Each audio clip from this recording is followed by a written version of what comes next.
If you go on to site and some guy meets you one time, measures two things, and goes away and then issues you a quotation for construction, I find that to be hard to want to emulate and follow that process. For me,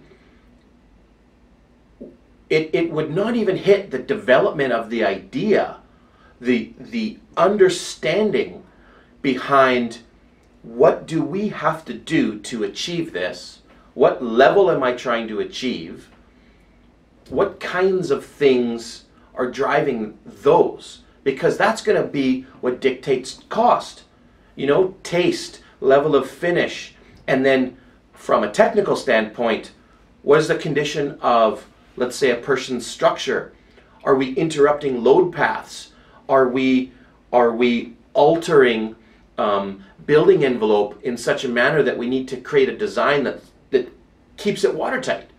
And so for someone to throw a tape out, go away, write a bunch of stuff up, what I would say to my clients that were asking me to do something along those lines is be really careful about understanding just how many out clauses would be in that person's proposal.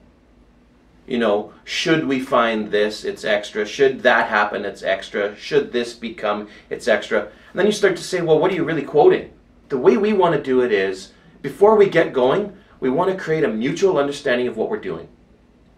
We want you, the client, to have a complete understanding, to the best of our ability, what the costs would be to hit that thing, that idea, right?